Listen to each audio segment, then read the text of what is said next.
हमारा cash flow statement का book में चैप्टर 13 के नाम से है statement of cash flow. Cash flow statement क्या चीज़ होती है पहले ये देखेंगे। Cash flow statement also known as statement of cash flow is a financial statement that tells how much cash is entering and leaving the business during a specific time period. हमने पढ़ी थी फाइनेंशियल स्टेटमेंट्स लास्ट सेमेस्टर में कि 4 किस्म की होती हैं, income statement, balance sheet, owner equity statement और कैश फ्लो स्टेटमेंट। बाकी 3 को हमने डिटेल में डिस्कस किया था। कैश फ्लो हमने कहा था कि हम नेक्स्ट सेमेस्टर में पढ़ेंगे। तो यहाँ पे पूरा चैप्टर जो है वो कैश फ्लो स्टेटमेंट का है। एक ऐसी स्टेटमेंट होती है जो ये बताती है कि एक खास टाइम पीरियड में एक बिज़नेस में कितना कैश आ रहा है और कितना जा रहा है। एक खास टाइम पीरियड के अंदर वो 1 महीना भी हो सकता है, 6 महीने या साल भी हो सकता है। तो कैश जब आ रहा होता है तो उसको कैश इनफ्लो कहते हैं, और जब कैश जा रहा होता है ऑर्गेनाइजेशन से यानी कैश पेमेंट हो रही होती है तो उसको कैश आउटफ्लो कहते हैं। तो ये cash flow statement information provide करती है about the cash receipts and cash disbursement. Disbursement यानी पेमेंट को कहते हैं। तो ये स्टेटमेंट सिर्फ और सिर्फ कैश से रिलेटेड है। ये बताती है कि कितनी कौन सी ट्रांजैक्शंस हैं जिनकी वजह से कैश आया है, इनफ्लो हुआ है, कैश रिसीव हुआ है, और किन की वजह से कैश पेमेंट हुई है या आउटफ्लो हुआ है। तो कैश रिसीव, कैश इनफ्लो, ये दोनों वर्ड यूज़ होते हैं जब कैश आ रहा होता है, और कैश आउटफ्लो या कैश पेमेंट या डिसबर्समेंट यूज़ होती है जब कैश हम पे कर रहे होते हैं। तो कैश फ्लो स्टेटमेंट में हम अकाउंट यानी क्रेडिट पे जो डीलिंग होती है वो नहीं लिखते, बल्कि वो सारी एक्टिविटीज़, सारी ट्रांजैक्शन जो कैश में होती हैं उनको हम इस एक स्टेटमेंट में कंबाइन करते हैं। तो हमें पता चलता है कि अकाउंटिंग पीरियड के एंड में कितना कैश हमारी कंपनी के पास मौजूद है, कितना आया, कितना गया, वो सारा निकाल के कितना अभी मौजूद है।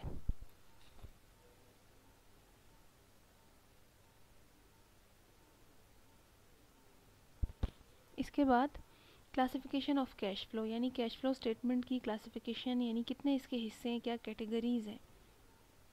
तो इसके बेसिकली 3 कैटेगरीज में इसको डिवाइड किया जाता है। सबसे पहले ऑपरेटिंग एक्टिविटीज़, उसके बाद है इन्वेस्टिंग, और तीसरा है फाइनेंसिंग एक्टिविटीज़। ये तीनों बहुत इंपॉर्टेंट है, इनको 1 बाय 1 देखेंगे। ऑपरेटिंग एक्टिविटी का मतलब the operating activities section shows the cash effects of revenue and expense transaction. हमने पढ़ी थी फाइनेंशियल स्टेटमेंट में इनकम स्टेटमेंट, जिसका दूसरा नाम था स्टेटमेंट ऑफ ऑपरेशंस। तो इनकम स्टेटमेंट को स्टेटमेंट ऑफ ऑपरेशन इसलिए कहते हैं क्योंकि वो ऑपरेशनल रिजल्ट्स बताती है किसी भी कंपनी के। तो इनकम स्टेटमेंट में बेसिकली 2 चीज़ें होती थी, रेवेन्यू और एक्सपेंसेस।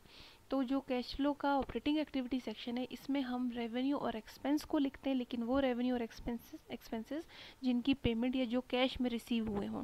ऐसा रेवेन्यू जो कैश में रिसीव हुआ है वो हम ऑपरेटिंग एक्टिविटी सेक्शन में डालते हैं, और ऐसे एक्सपेंसेस जिनकी पेमेंट कैश में हुई है वो ऑपरेटिंग एक्टिविटी में डालते हैं।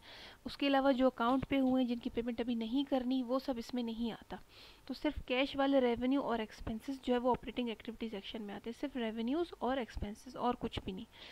It tells the effect of those transaction that are reported in income statement, यानी इनकम स्टेटमेंट में जो भी ट्रांजेक्शन्स हैं उनके कैश इफेक्ट, उनमें से जो जो कैश में इनफ्लो और आउटफ्लो हुआ है जिनकी वजह से, वो हम ऑपरेटिंग एक्टिविटी सेक्शन में कैश फ्लो स्टेटमेंट की डाल देते हैं। ये सबसे पहला सेक्शन होता है जो हम बनाते हैं कैश फ्लो स्टेटमेंट में। इनफ्लो, ऑपरेटिंग एक्टिविटी से इनफ्लो कैसे हो सकता है और आउटफ्लो कैसे हो सकता है। इनफ्लो हम कह रहे हैं कि जितना भी रेवेन्यू हमारी कंपनी को आता है कैश में उसको हम ऑपरेटिंग एक्टिविटी में डालते हैं। तो रेवेन्यू किस तरीके से आ सकेगा, रेवेन्यू का मतलब क्या है कि वो पैसा जो हमने कोई सर्विस देके या कोई चीज़ बेच के कस्टमर से लिया है। जो जब हम कस्टमर से पैसे रिसीव करते हैं, रिसीट फ्रॉम कस्टमर, तो उसकी वजह से कैश आता है बिजनेस में, तो उसको हम इनफ्लोज में लिखते हैं। उसके अलावा रेवेन्यू सिर्फ कस्टमर से ही नहीं मिलता, बल्कि अक्सर कंपनीज या कस्टमर्स वो शेयर्स खरीदते हैं। इसलिए खरीदते हैं, दूसरे कंपनी के शेयर खरीदते हैं कि उनको उस पर डिविडेंड मिल सके। तो वो डिविडेंड भी क्या है, वो रेवेन्यू है, वो इनकम है। तो वो रेवेन्यू भी जब रिसीव होता है कैश की फॉर्म में, उसको भी हम ऑपरेटिंग एक्टिविटी में इनफ्लोज में लिखते हैं। उसके अलावा इंटरेस्ट, अक्सर हमने लोन दिया होता है उसके ऊपर जो हमें इंटरेस्ट मिल रहा होता है, या हमने कोई और ऐसी सिक्योरिटी ली होती है जिसके ऊपर हमें इंटरेस्ट मिल रहा होता है। बैंक में हमने सेविंग अकाउंट में पैसे रखवाए होते हैं, उस पर इंटरेस्ट मिल रहा होता है। तो ये भी हमारा इंटरेस्ट क्या है, इनकम है, रेवेन्यू है। तो जब इंटरेस्ट हमें रेवेन्यू के तौर पे मिल रहा होता है कैश की फॉर्म में, तो वो भी हमारे ऑपरेटिंग एक्टिविटी में आता है, इनफ्लोज में। इसके अलावा अदर जो भी रेवेन्यू है, जो भी इनकम होती है कंपनी की जो कैश की फॉर्म में मिल रही होती है, उसको ऑपरेटिंग एक्टिविटी की इनफ्लोज में लिखते हैं। उसके बाद आउटफ्लो, यानी कौन कौन से ऐसे एक्सपेंसेस हैं जिनकी वजह से कैश हम पे करते हैं। सैलरीज़ के लिए हम कैश पे करते हैं, वेजेस के लिए, उसको ऑपरेटिंग एक्टिविटी सेक्शन में लिखते हैं, आउटफ्लो में। इसके अलावा हम सप्लायर्स को पेमेंट करते हैं। सप्लायर वो होते हैं जो हमें रॉ मटेरियल प्रोवाइड करते हैं किसी भी प्रोडक्ट को बनाने के लिए, उनको जो हम कैश की पेमेंट करते हैं वो हम ऑपरेटिंग एक्टिविटी में आउटफ्लो में लिखते हैं। टैक्स और फाइन्स जो हम पे करते हैं कैश की फॉर्म में, वो भी हम ऑपरेटिंग एक्टिविटी में लिखते हैं। इंटरेस्ट जो हम पे करते हैं लेंडर्स को जिन्होंने हमें उधार दिया। देखिए जब हम उधार हमने दिया था उससे हम इंटरेस्ट ले रहे थे, वो हमारे लिए रेवेन्यू है। लेकिन जब हमने उधार लिया हुआ है तो उसके ऊपर इंटरेस्ट हमने देना है, तो वो इंटरेस्ट फिर हमारे लिए एक्सपेंस होगा। तो अगर इंटरेस्ट हम ले रहे हैं तो वो रेवेन्यू में आएगा ऑपरेटिंग में, लेकिन अगर दे रहे हैं तो वो ऑपरेटिंग में ही आउटफ्लो में आएगा, एक्सपेंस में आएगा। इसी के अलावा और बहुत से एक्सपेंसेस जो हम है जो भी हमारे इनकम स्टेटमेंट में आते हैं कैश की फॉर्म में, उनको हम ऑपरेटिंग एक्टिविटी में डालते हैं। तो ऑपरेटिंग एक्टिविटी का वो सेक्शन है जिसमें हम रेवेन्यू और एक्सपेंसेस डालते हैं जो कि कैश की फॉर्म में होते हैं। एक बात आपने यहाँ पे नोट की कि डिविडेंड जब हम रिसीव कर रहे हैं तो उसको हम ऑपरेटिंग में डाल रहे हैं, लेकिन डिविडेंड पेमेंट को आउटफ्लो में हमने नहीं लिखा हुआ। ये हम अगले स्लाइड में डिस्कस करेंगे कि डिविडेंड जब रिसीव करते हैं तब तो वो ऑपरेटिंग एक्टिविटी है, लेकिन जब डिविडेंड पे कर रहे होते हैं तब वो ऑपरेटिंग एक्टिविटी नहीं है। क्यों नहीं है ये हम आगे देखेंगे। दूसरी बात कि कैश फ्लो स्टेटमेंट में इनफ्लो और आउटफ्लो के अलग अलग कॉलम बनते हैं। इनफ्लो का मतलब है कैश आ रहा है तो उसको प्लस में लिखा जाता है, आउटफ्लो जो है कैश जा रहा है तो उसको ब्रैकेट में लिखा जाता है। तो इन दोनों में डिफरेंशिएट करने के लिए जब भी कैश आ रहा होगा इनफ्लो होगा उसको हम ऐसे ही लिखते हैं सिंपल, और जब आउटफ्लो होता है तो उस अमाउंट को हम ब्रैकेट में लिखते हैं ताकि पता चल सके कि ये माइनस है, इनकी वजह से कैश जा रहा है। तो ये ऑपरेटिंग एक्टिविटी सेक्शन है। दूसरा सेक्शन कैश फ्लो स्टेटमेंट का इन्वेस्टिंग एक्टिविटीज़ है। वो एक्टिविटीज़ जो इन्वेस्टिंग से रिलेटेड हो। Cash flow relating to investing activities present the cash effects of transactions involving plant asset, tangible assets and investments. तो investment का क्या मतलब है, कंपनी इन्वेस्टमेंट किन चीज़ों में करती है, एसेट्स में करती है। वो एसेट्स कौन से हो सकते हैं, फिक्स्ड एसेट यानी प्रॉपर्टी प्लांट एंड इक्विपमेंट। उसके अलावा इंटेंजिबल एसेट्स हो सकते हैं जो हमने लास्ट सेमेस्टर में पढ़ा, गुडविल हो गया, पेटेंट हो गए, कॉपीराइट, इस तरह। उसके अलावा और भी कोई सिक्योरिटीज़ हो सकती हैं जो कि कंपनी खरीद लेती है, तो इनको इन्वेस्टिंग एक्टिविटीज़ में डाला जाता है। इसमें भी इनफ्लो और आउटफ्लो होते हैं। इनफ्लो कब होगा, इन एक्टिविटीज़ की वजह से कैश आ कब रहा होगा, जब हम इन एसेट्स को या इन्वेस्टमेंट्स को बेचेंगे। जब हम बेचेंगे तो कैश आएगा हमारे पास, तो हम उसे लिखेंगे इनफ्लो में, इन्वेस्टिंग एक्टिविटीज़ में। इसके अलावा इन्वेस्टिंग ये भी है कि हम लोन किसी को हमने दिया था हम उसको कलेक्ट कर रहे हैं, लोन को वापस रिसीव कर रहे हैं, तो ये भी इन्वेस्टिंग एक्टिविटी में आएगा। आउटफ्लो क्या होगा, payment to acquire plant assets और इन्वेस्टमेंट। जब हम प्लांट एसेट्स को बेच रहे हैं तो कैश इनफ्लो हो रहा है, लेकिन जब इनको हम खरीद रहे हैं तो कैश आउटफ्लो होगा, कैश जा रहा होगा। तो इनको बेचना या खरीदना दोनों वजह से जब कैश आएगा और जाएगा तो वो आएगा इन्वेस्टिंग एक्टिविटीज़ में। और लोन ले रहे थे तो कैश आ रहा है वो इनफ्लो में आएगा, और जब लोन दे रहे हैं किसी को तो वो भी इन्वेस्टिंग एक्टिविटीज़ में आउटफ्लो में आएगा। ये हो गई इन्वेस्टिंग एक्टिविटी। आपने अच्छी तरह क्लियरली इसको याद करना है कि कौन सी एक्टिविटीज़, कौन सी ट्रांजैक्शंस ऑपरेटिंग में आती है और कौन सी इन्वेस्टिंग में, दोनों को मिक्स नहीं करना। उसके बाद फाइनेंसिंग, तीसरी कैटेगरी और लास्ट कैटेगरी है कैश फ्लो स्टेटमेंट की, financing activities. Cash flows classified as financing activities include the items resulting from debt and equity transactions. हमने पढ़ा था कि जो सोर्सेज हैं फाइनेंस के, फाइनेंसिंग एक्टिविटी मतलब फाइनेंस करना। जब कोई बिजनेस जो है वो अपने किसी ऑपरेशन को, किसी प्रोजेक्ट की फाइनेंसिंग करना चाह रहा होता है, यानी उसमें फाइनेंस पैसा लगाना चाह रहा होता है, तो उसके पास दो तरीके होते हैं फाइनेंसिंग के, एक है इक्विटी फाइनेंसिंग, दूसरा डेट फाइनेंसिंग। इक्विटी फाइनेंसिंग का मतलब है कि ओनर्स खुद अपनी तरफ से पैसे लाएं। डेट फाइनेंसिंग का मतलब है दूसरों से उधार लें। तो डेट फाइनेंसिंग के तरीके क्या हो सकते हैं, शेयर्स इशू करके पैसे ले लें, बॉन्ड्स इशू करके पैसे ले लें, तो ये सारे हम इसमें लिखेंगे। इनफ्लो कैसे होगा, जब शेयर्स जो है वो सेल कर दिए जाते हैं ओनर्स को, यानी शेयर होल्डर्स तो ओनर्स ही होते हैं। तो जब शेयर सेल कर देती है कंपनी, इशू कर देती है, तो पैसा आ जाता है, इनफ्लो होता है, तो उसको फाइनेंसिंग एक्टिविटी में लिखते हैं। फाइनेंसिंग में ये क्यों आ रहा है, क्योंकि शेयर जो है वो कंपनी ऐसे इशू नहीं करती, उस वक्त करती है जब उसको फाइनेंस की ज़रूरत होती है, तो फिर इसलिए इसको फाइनेंसिंग एक्टिविटी में डाल रहे हैं। इसी के अलावा borrowing from creditors through notes, loans, mortgages and bonds. Note payable के थ्रू, लोन्स के थ्रू या बॉन्ड पेबल इशू करके जो भी कंपनी बोरोइंग करती है, उधार लेती है, वो जो है फाइनेंसिंग एक्टिविटी में आता है, क्योंकि ये किस लिए लिए जाते हैं, अपने बिजनेस को फाइनेंस करने के लिए। तो जब पैसा आ रहा होता है इन जरिए से, वो फाइनेंसिंग एक्टिविटी इनफ्लो में आता है। आउटफ्लो, इन शेयर्स के ऊपर आप डिविडेंड दे रहे हैं, पेमेंट कर रहे हैं, तो वो फाइनेंसिंग एक्टिविटी है। हमने पिछली स्लाइड में ये बात की ऑपरेटिंग एक्टिविटी में, जब डिविडेंड रिसीव कर रहे हैं तो वो ऑपरेटिंग है, लेकिन जब डिविडेंड पे कर रहे हैं तो वो ऑपरेटिंग नहीं, वो फाइनेंसिंग है। क्यों, जब डिविडेंड ले रहे हैं तब तो वो हमारे लिए इनकम है, हमने शेयर्स खरीदे हुए, हमें डिविडेंड मिल रहे हैं, वो इनकम है। इनकम हमेशा किस में आती है, ऑपरेटिंग एक्टिविटी में, वो हमने उसमें लिख ली। लेकिन जो हम शेयर्स के ऊपर डिविडेंड दे रहे हैं ये ऑपरेटिंग एक्टिविटी क्यों नहीं, क्योंकि ये बिजनेस के नॉर्मल ऑपरेशंस नहीं है डिविडेंड पे करना। बिजनेस सिर्फ उस वक्त डिविडेंड पे करता है जब उसने शेयर इशू किए हो, वो शेयर उस वक्त इशू करता है जब उसको फाइनेंसिंग की ज़रूरत हो। तो इसलिए डिविडेंड की पेमेंट जो है वो फाइनेंसिंग एक्टिविटी में आती है। डिविडेंड रिसीव करना ऑपरेटिंग में आता है, लेकिन डिविडेंड जब पे कर रहे होते हैं तो वो फाइनेंसिंग एक्टिविटी में आता है। इसकी वजह से कैश जा रहा होता है, तो इसलिए आउटफ्लो है। इसके अलावा owners for the requisition of shares previously sold, पिछले शेयर्स जो हमने सोल्ड किए थे री एक्वायर कर लिया उनको। ओनर्स फॉर द री एक्विजिशन ऑफ शेयर्स, जो पिछले शेयर्स बेच दिए थे अब हम उनको वापस खरीदना चाह रहे हैं, जिसे हम ट्रेजरी स्टॉक कहते हैं, वापस खरीद लिया, उसके लिए हमने पैसे देने हैं, कैश आउटफ्लो होगा, तो ये भी फाइनेंसिंग एक्टिविटी में आएगा। Creditors as repayment of principal amount of debt, वो लोन जो हमने लिया हुआ था, अब हमने उसकी रीपेमेंट करनी है अपने क्रेडिटर्स को। प्रिंसिपल अमाउंट जो लोन की ली थी उसकी रीपेमेंट करनी है, तो वो भी फाइनेंसिंग एक्टिविटी में आएगा। फिर से याद करें कि लोन जो है, यहाँ पे देखिए हमने लिखा था कि लोन देना और लोन लेना ये इन्वेस्टिंग एक्टिविटी में आ रहा है, लेकिन प्रिंसिपल अमाउंट लोन की रिटर्न करना या जो लोन दिया हुआ था उसको वापस लेना वो फाइनेंसिंग एक्टिविटी में आ रहा है। शुरू में इनिशियली जब आप लोन दे रहे हैं या ले रहे हैं वो इन्वेस्टिंग एक्टिविटी में आ रहा है, लेकिन जब आप उस दिए हुए लोन को वापस रिसीव कर रहे हैं या लिए हुए लोन को वापस पे कर रहे हैं तो वो फाइनेंसिंग एक्टिविटी में आएगा। तो ये चीज़ें हैं जो डिफ्रेंशिएट करती हैं इन तीनों एक्टिविटीज़ को, इनको अच्छी तरीके से स्टडी करना है। ऑपरेटिंग एक्टिविटी में रेवेन्यू और एक्सपेंस ट्रांजैक्शन आती है, इन्वेस्टिंग में एसेट्स सिक्योरिटीज़ की ख़रीद और फरोख्त आती है, और उसके अलावा लोन्स देना और लेने की जो अमाउंट्स होती हैं वो इसमें आती है। फाइनेंसिंग में आपने जब डिविडेंड की पेमेंट की, शेयर्स ख़रीदे, शेयर बेचे, या आपने लोन्स जो लिए थे उसका प्रिंसिपल अमाउंट कलेक्ट की, या जो लोन वापस कर रहे हैं, जो प्रिंसिपल अमाउंट वापस कर रहे हैं, वो फाइनेंसिंग एक्टिविटी में आता है। दूसरी चीज़, इस लोन के ऊपर जो इंटरेस्ट होता है वो फाइनेंसिंग में नहीं आएगा। क्यों? क्योंकि इंटरेस्ट एक एक्सपेंस है और एक्सपेंस ट्रांजेक्शन जो है ऑपरेटिंग एक्टिविटी में आती है, तो उसको हमने ऑपरेशंस में लिखना है। तो ये डिफ्रेंशिएशन है तीनों कैटेगरीज़ की, ये आपको समझ आ जाएगी। तो फिर हम कैश फ्लो स्टेटमेंट का एक फॉर्मेट है बुक में, ये हम देखते हैं।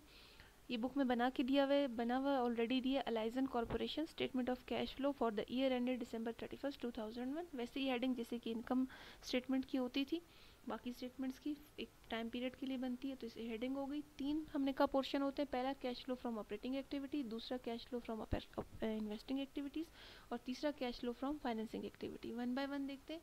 Cash flow from operating activity हमने का रेवेन्यू और एक्सपेंस ट्रांजेक्शन, कितना कैश हमने रिसीव किया है कस्टमर से कुछ चीज़ें बेच के या सर्विस देकर, तो कैश रिसीव फ्रॉम कस्टमर सबसे पहले इसमें ये आएगा, इसकी ये अमाउंट है। उसके बाद इंटरेस्ट एंड डिविडेंड जो भी रिसीव किए, दोनों को अलग अलग भी लिख सकते हैं, एक अमाउंट दी हुई थी तो इकट्ठा लिख लिया।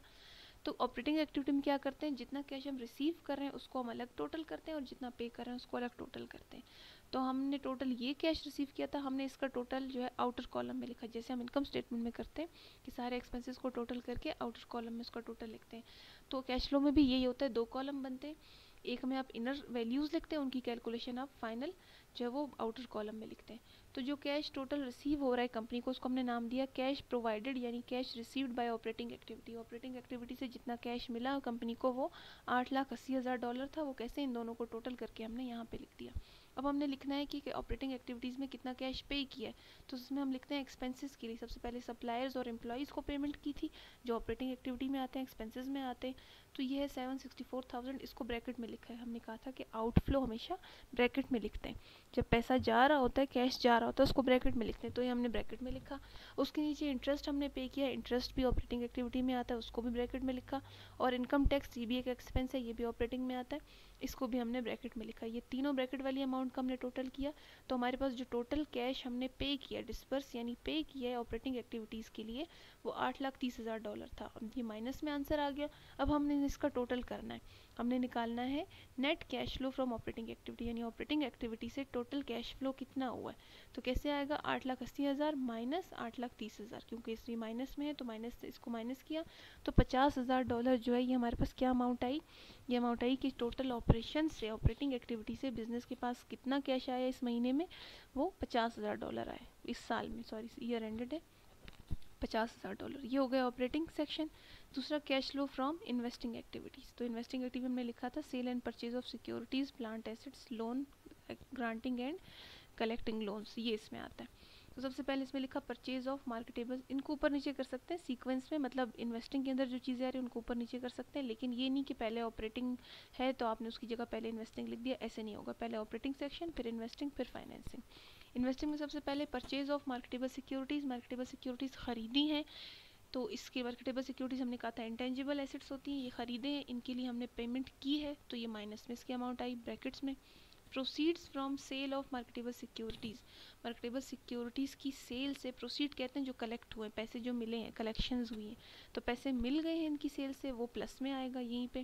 फिर लोन्स मेड टू बोरोर, जो लोन हमने दिया है आउटफ्लो है ब्रैकेट में, कलेक्ट किए हैं जो लोन्स इनफ्लो है प्लस में है। परचेज ऑफ प्लांट एसेट ख़रीदे हैं तो कैश दिया है, ये माइनस में ब्रैकेट में। Proceed from sale of plant asset के बेचने से जो कलेक्शंस हुई है प्लस में है, कलेक्शंस तो वो इस तरह आ गया। इन सबको हमने सिंपली टोटल कर लिया, इसमें हम कलेक्शन और पेमेंट को अलग अलग नहीं करते, वो सिर्फ ऑपरेटिंग में करते हैं, क्योंकि सबसे इंपॉर्टेंट पार्ट जो है वो ऑपरेटिंग एक्टिविटी होता है कैश फ्लो का। इनको हमने टोटल कर लिया, कैसे करेंगे, पहले प्लस वालों को टोटल कर लेते हैं, 40,000 प्लस 12,000 प्लस 75,000, फिर -160 -17 -65, ये करके टोटल आंसर आता है -$1,15,000। ये क्या है, net cash flow from investing activities. तो इन्वेस्टिंग का टोटल जो है वो ये आ गया, इसको भी हमने आउटर कॉलम में ऑपरेटिंग के टोटल के नीचे लिख दिया। इसके बाद cash flow from financing activities, तीसरा सेक्शन फाइनेंसिंग का, इसमें हम लिखते हैं शेयर्स की खरीदो फरोख्त और जो लोन दिया था उसकी प्रिंसिपल अमाउंट की रीपेमेंट वगैरह हम लिखते हैं। तो इसमें क्या है, सबसे पहले proceeds from short term borrowing, जो शॉर्ट टर्म बोरोइंग की थी उसकी प्रोसीड्स यानी कि उसकी कलेक्शन हो रही है, तो ये कैश इनफ्लो हो रहा है, शॉर्ट टर्म बोरोइंग जो दी थी उसकी कलेक्शन हो रही है, इनफ्लो है तो इसको प्लस में लिख दिया। Payment to settle short term debt, short term जो कर्जे लिए थे उनकी पेमेंट कर रहे हैं, तो ये भी फाइनेंसिंग में हमने लिख लिया। हमने बात की थी कि शुरू में जब लोन ले रहे हैं या दे रहे हैं वो इन्वेस्टिंग है, लेकिन इसकी रीपेमेंट या रिकलेक्शन जो हो रही होती है वो हम फाइनेंसिंग में लिखते हैं, ये आ गया। फिर proceed from issuing bond payable financing के लिए इशू किए जाते हैं, लास्ट लेक्चर में हमने पढ़ा। तो बॉन्ड पेबल इशू करके जो प्रोसीड जो कलेक्शन हो रही है, इनफ्लो है कैश का प्लस में वो लिखा। Proceed from issuing capital stock यानी शेयर इशू करके जो कलेक्शन हुई है वो हमने लिखी, और आखिर में डिविडेंड्स की पेमेंट जो कि ये आउटफ्लो है ये लिखा। इन सबको टोटल किया जैसे ऊपर किया था, तो हमारे पास net cash flow from financing activity आ गया $1,00,000 आउटर कॉलम में। अब हमने क्या करना है, आउटर कॉलम की कैलकुलेशन कर ली, यानी कि ऑपरेटिंग का टोटल, इन्वेस्टिंग का टोटल और फाइनेंसिंग का टोटल, इन सबको टोटल करना है। 50,000 माइनस 1,15,000 जमा 1,00,000, तो हमारे पास टोटल अमाउंट आती है $35,000 प्लस में। तो ये क्या है, नेट इंक्रीज या डिक्रीज इन कैश। अगर माइनस में होता तो हम कहते हैं डिक्रीज है, प्लस में है तो हम कह रहे हैं नेट इंक्रीज इन कैश। तो टोटल जो कैश इंक्रीज हुआ है इस साल के आखिर में वो $35,000 हुआ है। अब इसको हम चेक कैसे करते हैं, जो भी कैश फ्लो का क्वेश्चन दिया होगा आपको उसमें कैश और कैश इक्विवेलेंट की स्टार्टिंग और एंडिंग अमाउंट दी होगी। तो स्टार्टिंग में यानी जनवरी 1 हम बना रहे हैं, कब, दिसंबर 31 को हम कह रहे हैं कैश कितना है 35,000, जनवरी 1 को कितना था 20,000, जब इस 20 को हम इस 35 में ऐड कर देंगे तो टोटल आ जाएगा 55,000, जो कि हमें पहले से दिया होगा कि दिसंबर 31 को कैश की अमाउंट जो है वो इतनी है। तो ये हमारी स्टेटमेंट सही कैसे प्रूव हो गई, ये टोटल अमाउंट वही आ गई जो कि एंड की हमें क्वेश्चन में दी हुई थी। अब हम इसका यहाँ पे ये ख़त्म हो गया, हम डबल लाइन और डॉलर साइन लगा के इसको क्लोज कर देंगे। अब हम इसका क्वेश्चन